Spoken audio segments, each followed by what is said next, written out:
আমি সকল স্বেচ্ছাসেবক বর্গের দৃষ্টি আকর্ষণ করছি, কেউ দাঁড়িয়ে থাকবেন না, কেউ ধরে দাঁড়িয়ে না থেকে আপনাদের সকলকে বসার ব্যবস্থা আছে, সুন্দর ব্যবস্থা রয়েছে, বসিয়ে দিন।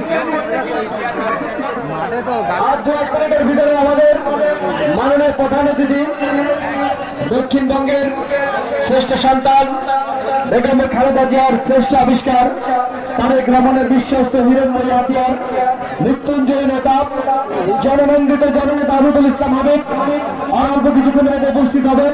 যারা রাস্তায় দাঁড়িয়ে রয়েছেন আমি স্বেচ্ছাসেবকদেরকে দৃষ্টি আকর্ষণ করছি, যারা রাস্তায় দাঁড়িয়ে রয়েছেন প্লিজ দয়া করে আপনারা রাস্তা থেকে সরে গিয়ে আপনারা আসলে বসে বলুন।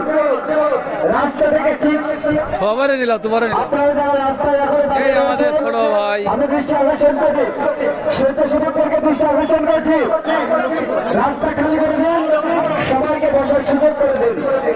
আমি দেখতে পাচ্ছি যে রাস্তায় অনেক দাঁড়িয়ে আছে, তারা স্বেচ্ছাসেবক না, তাদের দয়া করে অনুরোধ করছি, হাত পা ধরছি, তারা তাবুতে এসে বসে বলেন।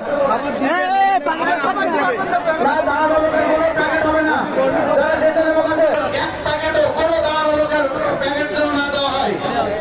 সবাই সামনে এসে বসো। যারা এদিকে ঘোরাফেরা করছেন দয়া করে আমাদের মাঠের ভিতরে তাঁবুতে এসে বসে পড়েন। আমি দেখতে পাচ্ছি বাজারে এবং রাস্তার মুখে অনেক একটি জরুরি ঘোষণা করছেন। সকলের উদ্দেশ্যে বলছে একটি জরুরি ঘোষণা, আগামীকাল সকাল 7:30টায় মহান বিজয় দিবসের বিজয় র্যালি অনুষ্ঠিত হবে। তারা পুরাতন ফুটবল মাঠ থেকে বিজয় র্যালি অনুষ্ঠিত হবে। সকলকে সেই র্যালিতে অংশগ্রহণ করার জন্য